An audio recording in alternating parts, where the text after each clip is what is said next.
Welcome to the Far and Beyond podcast, hosted by the Contracts and Fiscal Law Department at the Judge Advocate General's Legal Center and School. The podcast where we navigate the ever-shifting landscape of federal procurement and fiscal law. I'm Major Ellie Sewell. And I'm Major Jason Floyd. Together we are your co-hosts. For those of us who spent the last decade memorizing where everything was in the old FAR Part 19, this overhaul feels a bit like someone broke into my office and reorganized all my filing cabinets.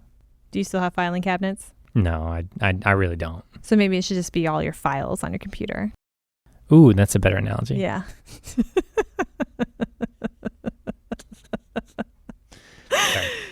Okay.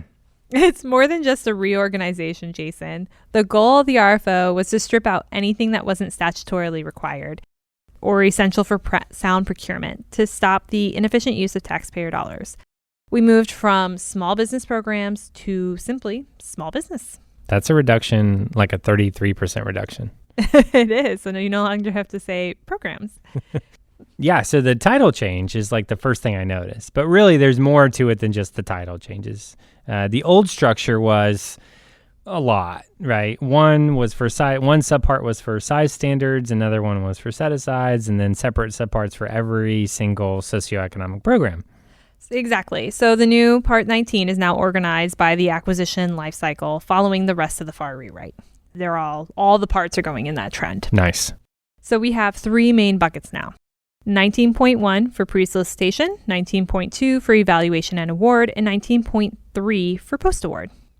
Yeah, and that makes sense because as a practitioner, I used to have to jump between subparts depending on where I was in the process. But now it seems like I'm just going to stay in a subpart if I'm in that part of the process. Precisely. So, for example, the 8A program is now split up, but selection and offerings are in 19.108, while evaluating and awarding are 19.208, and post-award admin is in 19.303. It's designed to create a single point of reference for each stage of the contract, so it's easier to follow. You just go to the section of where you are in the acquisition process. Oh, interesting. Okay, so it's not like the 8A program is just in one subpart anymore. I see. Okay. Yeah. So if you're in the pre-solicitation stage, you just go to that section and you look, and all the information for pre-solicitation is right there. Okay, cool. One thing that hasn't changed, though, is the rule of two, right, Ellie? We talked about that a little bit on a prior episode, but that was a big discussion point during the overhaul. The rule of two is still there. They didn't touch it. The FAR Council kept it for contracts above the simplified acquisition threshold because it's considered essential to sound procurement, even if it's not strictly statutory for those larger amounts. But there is a very important language change at 19.104-1A. Is this very important change where they changed the word acquisition to contract? It is, because it aims to resolve that longstanding conflict between GAO and the Court of Federal Claims. By using contract, it clarifies that the Rule of Two is mandatory at the master contract level, but for orders under multiple award contracts, it remains discretionary. This is interesting. I feel like this is like sounding in Kingdomware from SCOTUS a few years back now. But okay, we'll see how that plays out. Speaking of flexibility, what about all the how-to guidance? I noticed some sections like locating small business sources and determining the NAICS code have vanished. They haven't vanished. They've just moved to the FAR Companion. You expect me to read that? Just kidding. The RFO stripped out non-regulatory content, the best practices, and put them there to support sound procurement without clogging up the regulations. So, for example, the detailed methodology for applying the HubZone 10% price evaluation preference is now in the companion and not bogging down the regulation. Cool. Well, let's talk about Section 19203. It seems like that section was deleted. Why? It was deemed redundant. So the principle of parity, where there's no order of precedence between 8A, HubZone, service-disabled, veteran-owned small business, and women-owned small business, is now considered implicit in the rest of the regulations. The Council also deleted 19.502-5, insufficient reasons for not setting aside, because those principles are already covered by the mandatory nature of the Rule of Two in the new 19.104. Oh, interesting. Okay, I can see how that makes sense. What about Section 19706, which was responsibilities of the cognizant administrating contracting officer? Deleted. That actually wasn't statutorily required. though the FAR now focuses on the contracting officer's post-award responsibilities in 19.302-3, including monitoring subcontract reports for anomalies and errors. All right, well, let's move on to subpart 19.2, which is evaluation and award. This is where we get to talk about fun things like protests and certificates of competency. Your favorite.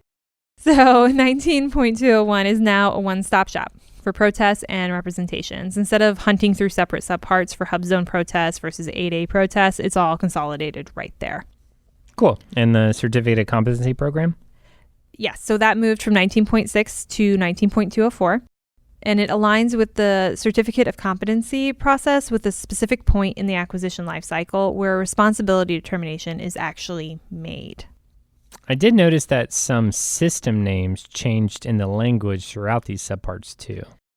It's a good catch. So the ESRS, the Electronic Subcontracting Reporting System, is now SPR, which stands for Subcontracting Plan Reporting at SAM.gov.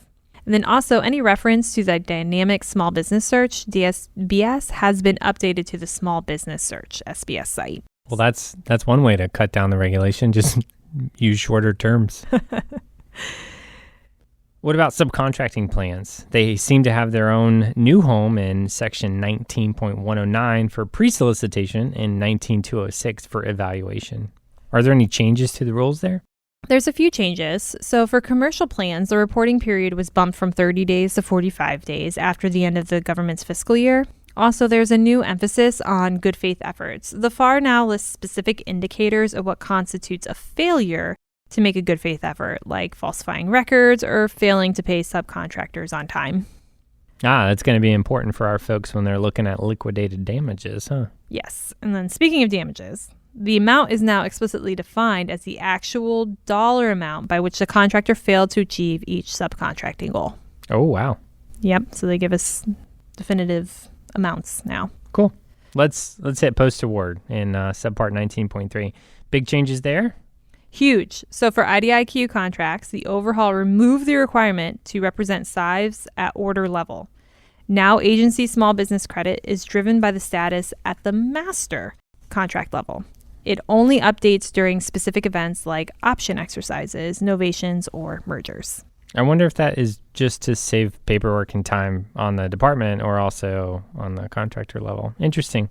What about 8A releases or that whole concept where it's like once an 8A, always an 8A? Oh, yes. Something I've had many conversations with KOs about.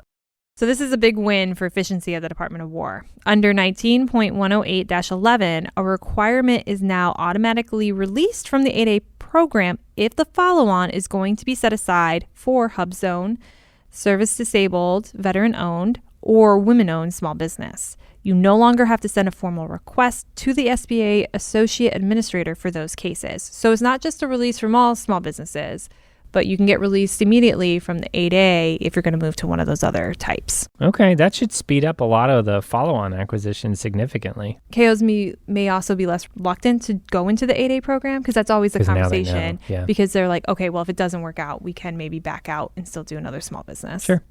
Ellie, before we wrap up, what happened to the clause at 52.219-32?